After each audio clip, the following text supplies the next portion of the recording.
ఈ కాలంలో గూగుల్ గురించి తెలియని వాళ్ళు ఎవరూ లేరు. గూగుల్ గురించి మనం ఆలోచిస్తే ప్రపంచంలో ఎలాంటి విషయాలైనా గూగుల్లో వెతికితే వెంటనే దొరుకుతుంది.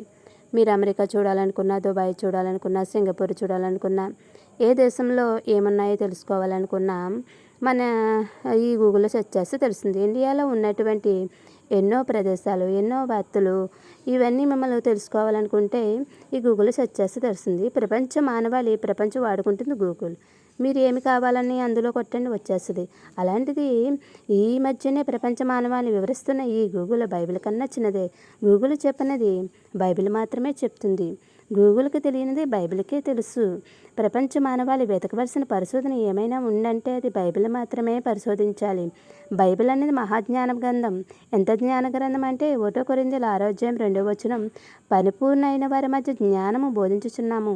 ఈ లోకంలో మనిషి ఎంత జ్ఞానవంతుడైనప్పటికీ వాళ్ళకి ఎంత జ్ఞానం ఉన్నా క్రైస్తవులు బోధించాలి. అంటే బైబిల్ తెలిసిన వాడు లోకజ్ఞాని మధ్య చాలా చిన్నవాడు. గూగుల్కి తెలిసింది గోరంతైతే బైబిల్ తెలిసింది కొండంత. గూగుల్ దగ్గరికి వెళ్ళి దేవుడు ఎవరైనా అడిగి చూడండి, అది 100 మంది దేవుళ్ళని చూపిస్తుంది. అంటే ఈ ఆప్షన్ కూడా మీరే ఎంచుకోండి అంటుంది.